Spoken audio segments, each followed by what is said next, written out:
Es la zona de España que más va a evolucionar en los próximos años en esto de la alta velocidad, pero a la vez lleva demasiado tiempo esperando unas mejoras en los servicios, precios y la llegada de la competencia, y en este vídeo te cuento cómo están ahora mismo las cosas. Aunque la alta velocidad ya ha llegado a muchos rincones de Castilla y León o Galicia, y los servicios ferroviarios han mejorado e irán mejorando más en los próximos años en Asturias, Cantabria y País Vasco, todo este gran área del país está en una clara segunda categoría en posibilidades de transporte por tren, al ver todavía lejos la mejora de frecuencias o precios que en muchos casos se están reflejando gracias a la llegada de las nuevas marcas a varias rutas, como son Wigo, Irio y Aplo, aunque recientemente se han conocido jugosas novedades que pueden empezar a despejar muchas dudas. 2023 debería ser un buen año para estas comunidades ya mencionadas, pues se debería mejorar el número de frecuencias y en algún caso rebajar algo los tiempos, si bien la gran duda ahora se centra en cuándo se abrirá al tráfico la nueva variante de Pajares, retrasada de nuevo por diversos motivos, como os conté hace muy poco en otro vídeo del canal. Sin embargo, los trenes Abril de Renfe pueden ser el gran avance que estas rutas llevan reclamando, y si no hay cambios todo indica que deberían llegar antes del verano, incluyendo algún servicio bajo la marca Aplo, la low cost de Renfe, que ayudaría a aliviar el coste de varias rutas del norte. Sin embargo, ya está quedando más que claro que la clave para el aumento de plazas y frecuencias y una rebaja de precios notable no va a llegar hasta que entren en estas rutas las marcas rivales de Renfe, Irio por un lado y Wigo por otro, la firma francesa low cost que ya le está quitando una buena porción del pastel a Renfe allá donde opera, mientras que Irio, a pesar de ir orientada a un cliente más exigente y fiel, no está dejando atrás una política de bajada de precios con el reciente anuncio de 1 millón de plazas a 18 euros para este 2023 y con la ventaja de ser billetes flexibles, es decir, que si tuvieras que cambiar de fecha no tendrías problemas en hacerlo sin sobrecoste alguno, algo que Renfe de momento no está copiando. Aunque curiosamente, Irio parece estar probando la idea de rebajar aún más sus precios suelo hasta los 8 euros, al menos en la ruta Madrid-Valencia, por lo que habrá que estar muy atentos a ver qué resultados ofrece y si extiende esa táctica a otras rutas. Además, Irio está intensificando los contactos con Adif para competir con Renfe en el corredor de Galicia lo antes posible y en general en entrar en todos los corredores del norte siempre que sea posible, dentro de su ambicioso plan de expansión, que ya sabéis, incluirá rutas a Francia y el norte de Italia próximamente, como os conté en otro vídeo del canal. Y a pesar de la dificultad de entrar en las rutas del norte, al no tener trenes de rodadura desplazable, parece interesada en dar el siguiente paso, que incluiría la posible compra de trenes de ese tipo para poder amoldarse a muchas más rutas de España, no solo del norte, que tienen diferentes anchos de vía, como ocurre ahora mismo en Galicia y las comunidades cantábricas.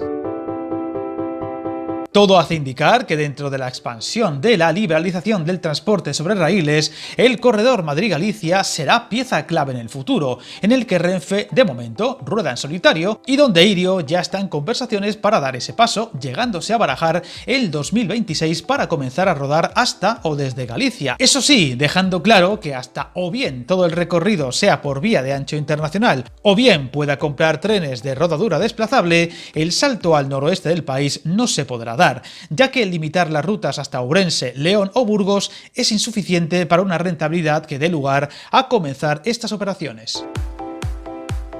Irio se encuentra en estos momentos en una fase de máxima ambición dentro de las rutas del este y del sur del país, a pocas semanas de empezar a rodar en la línea a Córdoba, Sevilla y Málaga, y con un calendario por delante donde irá aumentando frecuencias en las dos rutas donde ya opera, llegando a los 16 trenes por sentido diarios en la Madrid-Barcelona y a 8 en la Madrid-Valencia, y con Alicante como cuarto gran objetivo para el arranque antes del verano. Pero el norte es diferente, pues el calado de las inversiones necesarias en material rodante que harían falta, los cambios regulatorios en ciernes, especialmente en lo que toca a los cánones, las barreras para gestionar directamente los costes energéticos o los precios de la financiación y por supuesto la dificultad para estudiar la demanda en una línea aún de escaso recorrido, obligan a Irio a dar pasos con mucha cautela, si bien ya se ha mostrado con mucho interés, y de dar ese paso de comprar material que se adapte a ambos anchos de vía, no solo miraría a Galicia, sino a Asturias y especialmente a País Vasco, donde siempre ha mostrado un gran interés por entrar en este territorio, especialmente para cuando se vayan abriendo nuevos tramos de alta velocidad, como la Y vasca previsto para 2027. Aún así, dicha compra de posibles trenes no va a ser ni mucho menos a corto plazo. En el caso de Wigo es muy distinto, pues a pesar del éxito de la ruta Madrid-Barcelona, que como os conté recientemente en otro vídeo, ya está poniendo en apuros a Renfe y ganando claramente la partida a la firma de bajo coste Ablo, su expansión por otras rutas de España está siendo muy lenta, retrasándose recientemente su idea de llegar al fin a Andalucía por motivos técnicos, que los entendidos ya fijan para, con suerte, finales de este año o primeros de 2024, y entrar en pocos meses, pero también muy limitadamente en la ruta con Alicante. En cambio, las rutas que hoy nos tocan, las del norte y noroeste, son distintas por el ya citado cambio de ancho de vía necesario, donde los trenes de Wigo tampoco pueden hacer esa operación, y los datos de viajeros de las rutas con Galicia y la cornisa cantábrica, así como Castilla y León, no son suficientes para dar el decisivo paso de ir a por este mercado, y por desgracia parece quedar muy claro, al menos por el momento, que Renfe nunca comienza a operar trenes de su firma low cost hasta que Wigo no lo hace o anuncia que lo va a hacer, por lo que la idea de que Renfe ofrezca parte de la flota de los trenes Abril para operarlos como hablo en estas rutas todavía es una gran incógnita. Los datos de estas rutas todavía son muy conservadores al no estar explotada ni de lejos al 100% de su potencial, con pocos trenes incluyendo tramos de una sola vía, y cuando se acaba de cumplir el primer año de operación hasta Ourense, el corredor de alta velocidad Madrid-Valladolid, León-Zamora-Galicia ha subido un 72% en trenes por kilómetro en 2022. Convirtiéndolo así en el de mayor crecimiento de toda la red, frente al 43% de la Madrid-Levante o el 38% de la Madrid-Barcelona, si bien son cifras con mucho truco, ya que se partía de unas cifras ya de por sí muy bajas, al contrario que los otros corredores. Otro de los detalles que han empezado a notarse e irán a más en el 2023 es el de aumentos de rutas entre las comunidades del norte y el Levante, con la reciente incorporación del servicio de alta velocidad entre Burgos y Valencia, aprovechando el túnel que une bajo Madrid las estaciones de Chamartín y Atocha, y que permite cruzar la capital de España sin cambiar de tren, como ocurría hace poco en esas rutas de alta velocidad. Túnel a día de hoy también muy infrautilizado, pero que debería ir a más a lo largo de este año.